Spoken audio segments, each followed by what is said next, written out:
7 de la mañana con 30 minutos. Gracias por seguir en nuestra sintonía. Como siempre, les recordamos que las entrevistas de Primera Impresión también las puede seguir a través de Pública FM y en las diferentes plataformas digitales de los medios públicos del Ecuador. Queremos dar la bienvenida a esta hora a Inti Groneberg, doctor, PhD, científico ecuatoriano, emprendedor y fundador de ICTON. ¿Lo dije bien? Sí. Bienvenido, ¿cómo está usted? Muchas gracias.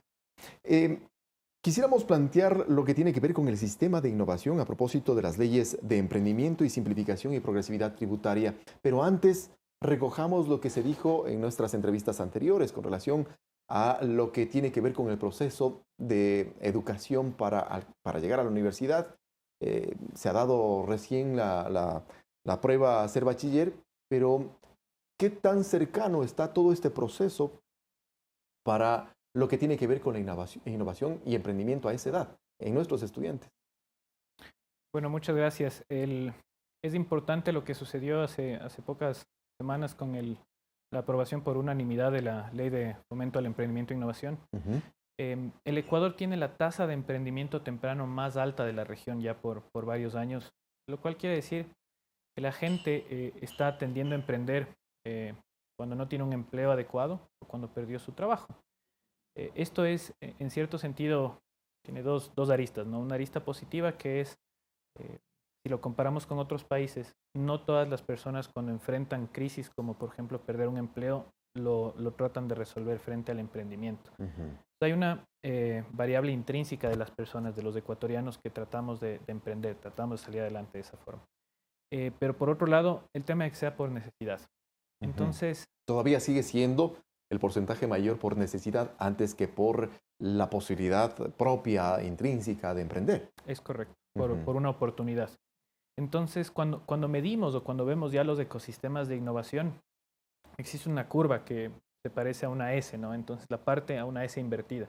Pues la parte baja es cuando las sociedades como el Ecuador, por ejemplo, empiezan a tener este desarrollo, esta forma de la gente de tratar de salir adelante bajo el emprendimiento, pero es por necesidad.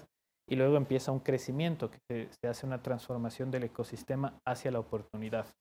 ¿Qué quiere decir eso? Es cuando ya un estudiante sale de la universidad y decide, en lugar de buscar un empleo, por ejemplo, decide ir a emprender, porque las condiciones se prestan para poder apostar al emprendimiento. O una persona trabajando en una empresa decide salir de la empresa para ponerse su puesto de su oportunidad, ¿no? Entonces, en esto todavía nos falta mucho.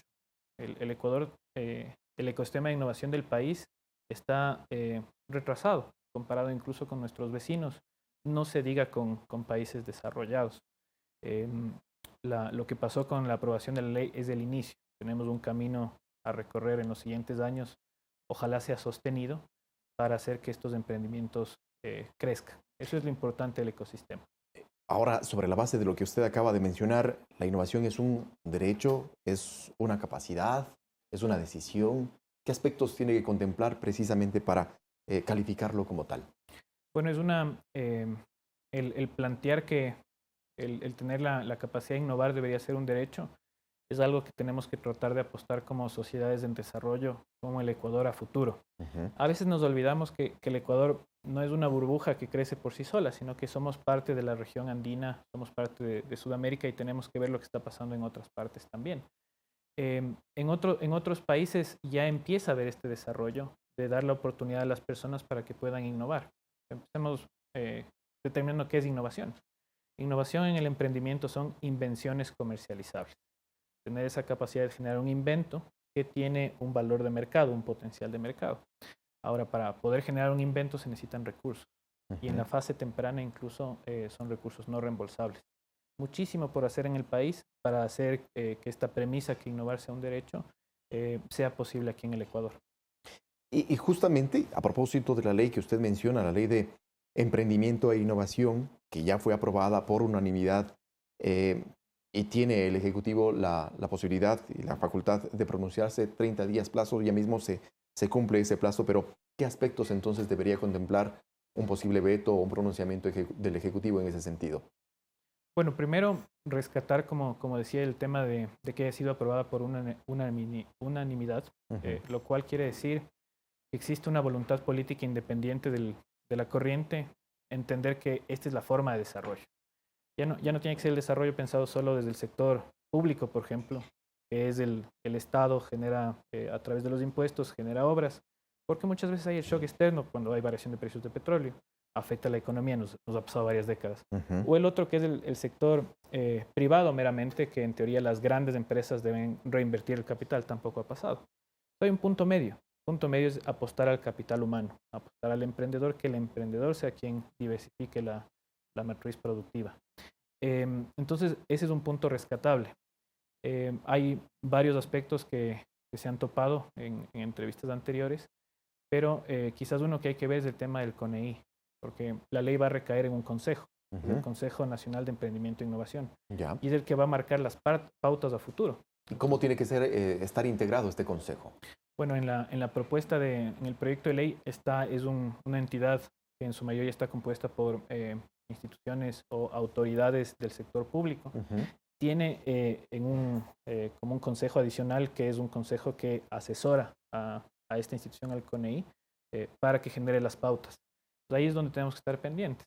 Como yo decía, este es un proceso sostenido, que si queremos que dé resultados, si queremos que los emprendedores empiecen a hacer crecer sus emprendimientos hacia pymes y grandes empresas, es donde tenemos que apuntar. Hay todo por hacer en el país. Este es el primer paso que estamos dando en firme hacia empezar a generar un ecosistema de innovación sólido.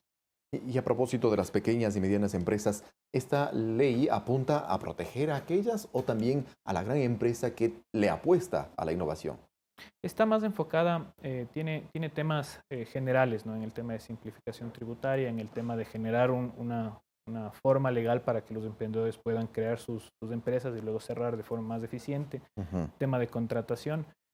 No ahonda mucho en el tema de financiamiento, solo en el tema de crowdfunding. Crowdfunding es simplemente el buscar fondos a través del Internet de muchas personas, pequeños fondos de varias gente. Eso es un crowdfunding y se usa el Internet. Todavía empieza a mencionar temas, empieza a hablar del tema de el capital semilla, que es justo lo que estamos hablando en la etapa muy temprana, luego del capital de riesgo, que es cuando ya se tiene un prototipo, un producto mínimo viable. Entonces, pone en la agenda, por decirlo de alguna forma, conceptos base sobre que son necesarios en el ecosistema. De ahí estos tendrán que irse desarrollando a futuro con el tema del consejo, ¿no? Una vez que sea creado. Y el reglamento respectivo y demás. Quisiera yo aterrizar un poco para empatar, si se quiere, con la realidad cotidiana de los ecuatorianos, los elementos que quizás son muy propios de nosotros, porque usted mencionaba que la característica del ecuatoriano, del latinoamericano, es emprender, pero muchas veces desconocemos de los aspectos que son favorables para que sea fructífero ese emprendimiento. Entonces, ¿qué tan importante, por ejemplo, son los aspectos relacionados al talento humano, que ya lo había mencionado en parte de la entrevista, la cultura de innovación, el financiamiento, el marco regulatorio, que es parte de lo que también hemos mencionado, la incubación, etcétera? Todos estos aspectos a tomar en cuenta el rato que por oportunidad o por necesidad estamos buscando emprender. Bueno, en resumidas cuentas, lo que busca el ecosistema de innovación es justo el emprendedor. Llega a un sitio, ¿no? Llega a una de nuestras ciudades o en el sector rural, quiere ponerse un emprendimiento, va a un sector, a un grupo de entidades que en teoría deberían apoyarle para reducir su potencialidad de falla y hacer que tienda a crecer. Entonces se enfrenta a un emprendedor a dos tipos de incertidumbre. La comercial per se, saber si su propuesta de valor va a tener una aceptación positiva de mercado, y del producto, cómo diseñar eso. Entonces, esos dos temas necesitamos de instituciones sólidas que empiecen a generar de forma sincronizada la capacitación hacia ese talento. A la vez, esto tiene que estar conectado con el financiamiento. Entonces, en el país estamos empezando a hablar la Alianza para el Emprendimiento e Innovación está tomando la posta respecto a hacer crecer este ecosistema. Como yo decía, todavía estamos retrasados incluso de nuestros vecinos. Chile tiene Startup Chile, que ya empieza a traer talentos de la región, porque ellos dan fondos no reembolsables. Cada año, por ejemplo, ofrecen $80,000 a emprendimientos a nivel internacional, y si uno es aceptado puede ir a Chile a seguir levantando su emprendimiento. Mi propia empresa no sería posible sin los fondos no reembolsables del gobierno británico.